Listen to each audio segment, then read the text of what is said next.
All right, hello everyone. I'm Ryan McCrary, also known as the Funnel Doctor. Really excited to be here. I'm in the studio filming content today. Shout out to Five Peaks Media, my guy Craig. So I'm breaking down funnels, advertising, online marketing. If there's anything specific that y'all want me to talk about or break down, feel free to drop it down, drop a comment down. If you watch this on a replay, type replay so I know that you watched it, and I'll still get back to your question, anything that you want. So today we got the whiteboard out. And I'm breaking down funnels. So a lot of different funnels that I've worked on and done myself and worked with clients. There are so many different funnels out there, and we got a little studio audience today. So what funnel would y'all like me to break down? Let me know. Lead magnet. Okay, yeah, I can definitely break that down. So let me break that down. Let me tell you. And FYI, my handwriting is terrible, just so y'all know. All right.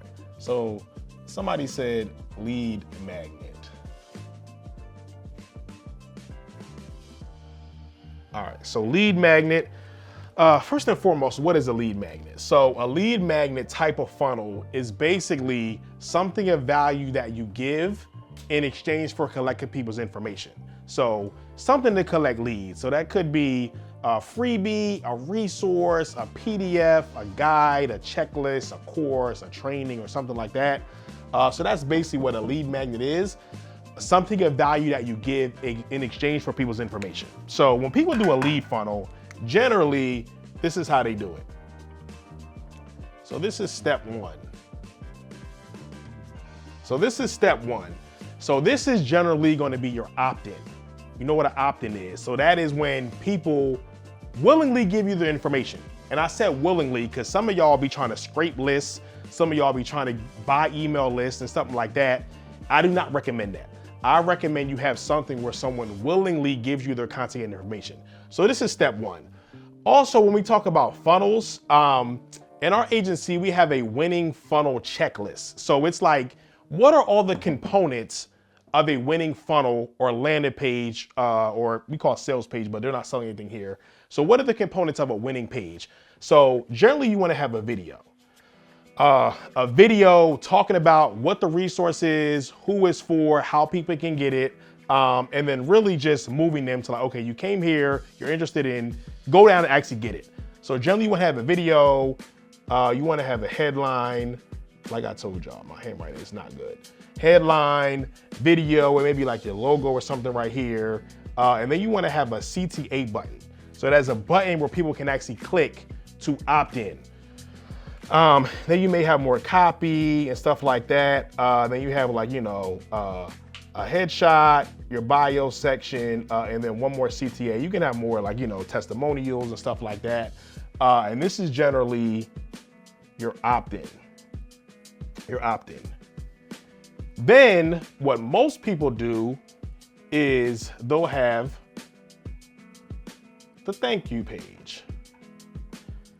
Thank you so much for getting it. Check your inbox. It's on the way. Like you got your free thing. So this is generally like, a thank you page. Step one is your opt-in and step two is your thank you page. That is what most people do. Now I'm going to challenge that. That's not what I do. And that's not what I recommend to the people that we work with. So what we do is to be more strategic.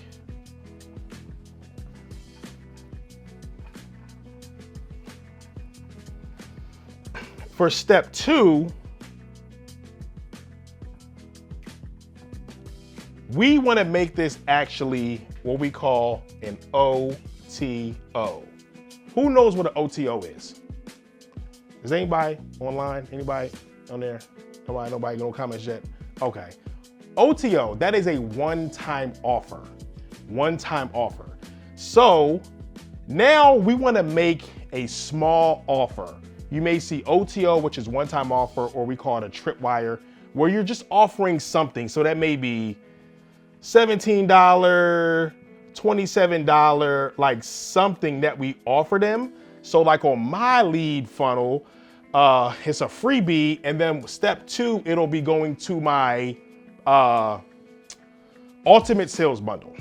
So it's an ultimate sales bundle. It has a lot of different prompts and copy and stuff like that, how to make more money, through, copy and stuff like that. and it's like a $17 thing, and it is all digital. And that's step 2. So why do we put this here instead of going right to the thank you page? Number 1, I want to qualify buyers. There are always going to be people that will spend money with you immediately, so ask them for it. That's number 1. Number 2, if I'm running ads to this, I need something that will help recoup my ad spend up front. Because if you're spending a lot of money on ads and leads, you have to know your sales cycle. So depending on what type of business you have, a lot of businesses don't have money where they can just keep putting out money for leads. You need them to actually convert. Because I've seen a lot of people run out of money where they're spending all this money to get leads, but they haven't converted the leads yet, so you have to shut off your ads. So what we do with this is we have a little OTO, one-time offer, instead of going right to the thank you page. So the way we do with that is, instead of right to the thank you page, it'll say, you know, thank you so much for getting your freebie, whatever it is. And it's like, hey, like, wait, before you actually click off the page, we have a special offer for you. And we want to kind of stop people in their tracks, because if you don't make it something where you get their attention, people ain't gonna see it. They may just click opt in and just click all. We went like, oh, wait. Stop in your tracks. We have this special offer we want to let you know about, and we're strategic with it. So when we're building a page like this, there are a few components that we want to have that a lot of y'all miss all the time. Number 1, we want to have a progress bar. Like, hey, you're 50% of the way done. You're not all the way done. We do not want to let you go yet. So we have a progress bar. We'll also have a countdown clock for scarcity. This offer is only available for a certain amount of time. We also want to have a video. Some of y'all don't want to do content. You don't want to do videos. My hair ain't done. My nails ain't done. My hair ain't cut. I don't have makeup on. Your business doesn't care. Do a video to talk to them about why they should get this thing. You also want to have social proof, testimonials, copy, and then we'll also put, it may be $17 or $20 that you're spending, but what is the full value? We'll put full value this, but you actually get it for that. So we put this OTO page, and then we'll send them right to the thank you page. Another thing what I've done when we talk about lead funnels, because like I said, I'm gonna break this down because a lot of y'all, you do a lead generation funnel, a lead magnet funnel, you do the opt-in page, you do a thank you page, and you tell people to go about their business. It's so much money that you're missing on the table. So what I have done as well on one of our funnels is we will put another call to action to get people to schedule a call. So this is what we call funnel stacking.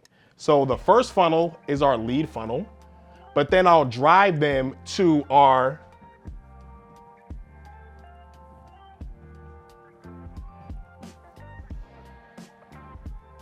it's probably hard to read, but what does that say? Say it again. Appointment funnel. So what I have done is I've directed people to our appointment funnel where they can actually come in, schedule a call. So they go from a freebie and then we send them right into our appointment funnel so we can talk to them about the services that we offer and then get them to actually buy something. So that is the lead magnet funnel in a nutshell. Again, you have step 1 is your opt-in. Step 2, most people do a thank you page, but do not do a thank you page. Make sure you do an offer right away. OTO, one-time offer, we may call it a tripwire, but it's something that you get people into and then you take them to the thank you page. So ideally, this funnel should be a 3-step funnel. Not 1, it should be 3 steps. So step 1 is your opt-in, step 2 is your OTO, and then step 3 is your thank you page. And even on the thank you page, make sure you have another call to action. Whether that's sign up for my webinar, schedule a call, get something else, buy a product or something like that. Make sure you always have another call to action on your thank you page. That basically is a lead magnet funnel. Anybody got any specific questions around that? Any questions in the chat? All right. So as we recap, so I'll break down a lot more of these funnels as we go through and time goes on. So this is just a lead magnet funnel, but there are like so many other funnels that I can break down. Again, your lead magnet funnel, you want to have something that people can opt in. So that could be a PDF, a guide, a checklist, a webinar, a course, like something like that. You want to have something free of value, not just anything, something valuable, something that you could charge for that you're giving out for free. So you want to have that free on step one, that's the opt-in. Step two, instead of the thank you page, you have them go to an OTO page where you're making an offer immediately. Question. Is it always digital for your OTO? Great question. So the question was, should it always be digital for your OTO? And I will say no, it doesn't have to be, but I like it to do it that way because you have less overhead costs. So with your OTO, you generally want to make it low cost because most of the time when we're doing these funnels, we're doing them to cold traffic. And cold traffic is people that are not already familiar with you. So people that are not familiar with you, you generally are not ready to spend. Number one, they're not ready to spend money with you most of the time. And then secondly, they're not ready to spend a lot of money with you. So we try to make the OTO like 17, 27, 37 maybe, or maybe even $7. Like I've seen like a lot of different stuff. So when it's low priced, we want to have little to no overhead costs. So if it's not digital, depending on your business model, you may have shipping costs, overhead costs, fulfillment costs, staff costs, like whatever the case may be. So it doesn't have to be digital, but for the most part, we like it to be digital because it's something low cost that we can just deliver via email. Does that answer your question? Any other questions? All right, so I hope this was helpful, y'all. Let me know in the chat, let me know in the comment section if there's a specific funnel you would like me to break down. Like, hey, I got this product funnel. I'm selling this product or I'm selling this. I want you to break it down and stuff like that. If you're doing a webinar, we work with a lot of folks who do webinars. You know, I'm doing my webinar funnel. How can I make it better? Can you break it down? Like, what are the all components of it and stuff like that? I will, or anything else. Let us know in the comments. I'll break it down. Again, this is the lead funnel, and this is not even including the back end. The automation. When someone opt-ins, what happens? When someone buys, what happens? What's the long-term nurture? What's the automation sequence they get? What is the other things we want to sell them? What are all the other upsells and stuff like that? Even with the OTO, you want to do an order bump. You want to have another thing on the order form and they can buy. So there's so much other stuff I can break down. Let me know if there's anything else that y'all need. Holla at the Funnel Doctor. Let's go.